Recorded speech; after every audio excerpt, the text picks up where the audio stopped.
Nicky, we head into Aintree with some really exciting runners for your team. Kicking off on Thursday with Epatante, who runs in the Aintree Hurdle. It's a race that you've won 4 times before, more recently with NOVICES and Buverdare. You must have been delighted with her run in the Unibet Champion Hurdle last time. As she did. I mean, everything's actually gone very sort of smoothly for her all season. We set out at the beginning of the season saying, look, as long as we could win the fighting 5th in the Christmas Hurdle, we'll settle for that, but anything else would be a bonus. Running the Champion Hurdle was very, very good. It was certainly, all year she's been a much better mare than she was last year. She's working well at the moment. The big question, and I mean, after at Kempton, my mind suddenly sort of said, well, she was great, but is she going to beat Honeysuckle? No. Would she... she get into the mares and run over 2.5. And I said to Nico, first, I was talking to JP as we were walking down, I said, I wonder if she'll stay 2.5. And so it was the first thing I asked Nico. It was the first time he's actually ridden her on the racecourse. Oh, he probably rode her a couple of years ago, but I said, would she stay 2.5? And he categorically said, no, she's all speed. Well, we're having to go 2.5 because obviously there's nowhere else to go. There isn't a 2-miler at Aintree. So we are going to try it. She'll switch off all right. And 2.5 round Aintree equates to quite a lot further around Cheltenham, put it like that, quite a lot less around Cheltenham. So if she came up the hill very well the other day, so I don't know, we'll see. We're just got to probably hang on to her for a bit. When you have horses that you're not entirely sure they will get the distance, what do you instruct to the jockey? Do you say, well, ride them like you do stay, or do you sort of be more conservative on them and drop them out of the back of the pack? I think you've got to be a bit more conservative, yeah. Just make sure she goes to sleep and stays asleep for as long as possible. That once you get to see any daylight, she'll probably think it's time to go. And so you're going to have to keep her covered up for as long as possible. And you're going to have to pounce pretty late, to be honest with you. But it's a race that you, as I said, you've got a good record in, and you must have been pleased, as I said, with that run in the Unibet Champion. She does seem as good as she ever has been this year. Yeah, I think she is, and I still think she is. It's a good run. I mean, I prefer it to be 2 miles, but if she does, sure, cheap as another half a mile around there. You say that, I know, but it is still 2.5. We just got to hope she can hang on for long enough. Impulsive One is another horse that represents you in the 4-year-old anniversary hurdle. It's a race that, again, you've got a good record in. Won it, of course, with Pentland Hills, who followed up his win in the Triumph. You deliberately skipped Cheltenham with this horse, didn't you? Yeah, because he's a speed horse and he's a speed track horse. He likes Kempton, and then he went up to Musselburgh, and he was very impressive in the sort of Scottish champion 4-year-old hurdle or Triumph hurdle or whatever it was, which is their 4-year-old top race. And, Musselburgh is a very sharp track on very good ground, and that's what he wants. So we always said, well, there's no point going to Cheltenham with him. We'll keep him fresh and get ready for Aintree. And he was a pretty smart horse on the flat, but he does... he is much better over hurdles. And so how far up the pecking order do you think he could go? I think he'd love to have a break. I wasn't sure he was just a bit flat last time. William Haggis had him on the flat. He'd been quite busy all last summer and then came straight into jumping. So he's been on the go quite a long time. So it's just possible. I'd love to see him have a break and treat him like a good horse. And he's a very, very good jumper. He could jump a fence one day. He's strong, and we've always liked him. On to Friday. Let's just kick off with the 2.5 mile Grade 3 handicap hurdle. Phil's Dudares just had the one run for you at St Ascot. That was a very pleasing first run. What are your thoughts on him going into this race? Well, my thoughts are whether 2.5 round here wouldn't be too sharp for him. He's a big, big horse. And consequently, he's going to be in the 3 mile handicap as well on Saturday, and then we'll just decide which way to go. He seems in good form. But I say 2.5 round here could just be tight enough for him. And then Balco Coastal. Just go back to Balco Coastal's last run in the Imperial Cup. What were your thoughts after the race? Ground purely. He never went a yard in it, and it was foul. So I was going to put it down to that, freshen him up, and away we go. So let's talk about a few of the big guns. You've got a couple of options with Jonbon, who ran a great race when he was second in the Supreme behind stablemate Constitution Hill. You've got him in the Grade 1 top novices on the Friday, where you also got First Street engaged. What are your sort of feelings at this stage? I would have thought he'd run in this. But having said that, he would get 2.5 comfortably, in our opinion, But he's got the speed for 2 miles, so I would think we'll probably stick to 2. And I suspect First Street will go and follow him. He ran a very good race at.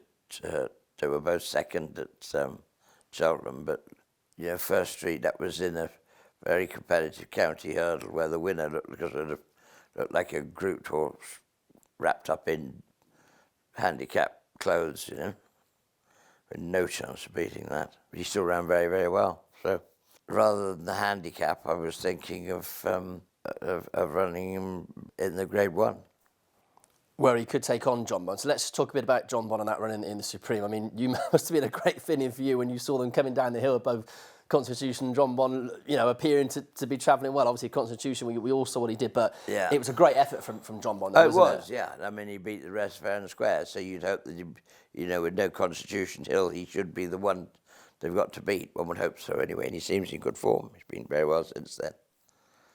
Any sort of preferences ground-wise for him, especially on a track like that, where it's sort of more tighter? Well, Aintree, if it gets very soft, it can get quite deep ground. It's got wonderful soil. But they can really punch holes in it and get right into it. But I hope it won't do that. I think the forecast, I don't know, getting conflicting reports wherever we go. But, I mean, the better the ground, the better it'll be, yeah. And we've seen him, he can sometimes get a little bit wound up before the race. But do you feel that with racing he is becoming more relaxed in the preliminaries? I think he is, yes. We have earplugs in him and take them out at the start. But just the earplugs to sort of try and keep the atmosphere out of his head before the race. You got to just have everything timed to the minute, so he's not hanging around for too long anyway. In the Marsh Chase, over 2.5, you've got Mr. Fisher engaged for James and Jean Potter Limited. Grand probably against him at Ascot last time, so I'd imagine you'll be sort of keeping your fingers and toes crossed that there's not too much of the wet stuff around for him. Yeah, I'd love to see him on good ground. I mean, he is a 2.5 mile horse on good ground. He was very good when he won that Silviano Conti race at Kempton. He's a high-class horse who's been working very, very well. So I think if the ground stays good, he's got a good chance. And you'd like to think as well the sort of flatter track would suit him as well? Yeah, it would. Yeah. Okay. Let's move on to the TOPHAM. This is a race that you've actually got a pretty good record in over the Grand National fences. Mr. Coffee, let's talk a bit about him. We saw him run second in the Kim Muir at Cheltenham last time. An unlucky loser? I don't know. I mean, you just said, well, you could have set sail down the hill and had 2 lengths in the bank, because he just sort of missed the last 2 a bit. And took him out of his rhythm that he was going to get to the other horse. Consequently, he just never quite got there. But it seems strange. It wasn't.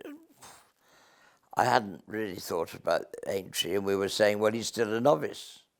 So we'll put him away for the season and start next year still a novice. And then I sort of had this mad idea about putting him in the top. I tried him over the fences and he enjoyed that. Then literally I was watching, I had the television in the office on, and somebody was talking about the betting for the TOPHAM. I wasn't seriously thinking of running him, to be honest with you. The next thing is I heard his name mentioned and he's favourite. So I thought, well, obviously somebody thinks he can win. So maybe I better take this seriously. I mean, he is. But I mean, he is a maiden. Oh, he's not. He's won a hurdle races, but he's a novice over fences. But I mean, you can afford to lose your novice for 150 grand. I don't mind doing that. So we'll give it a go. And then you've also got fantastic lady Janica and Morning Vicar in there as well. Morning Vicar may not get a run, but of course That would be disappointing because actually I've kept him for the race all season. The big horse, isn't he? Massive individual. Morning Vicar. Yeah. He's not as big as Mr. Coffee, I must admit, but no, he is. He's a nice horse too, and he jumps very well. So it's always been the plan for this. He got brought down in it last year. So I hope he gets in, but it's not a certainty. He needs about 5 to come out.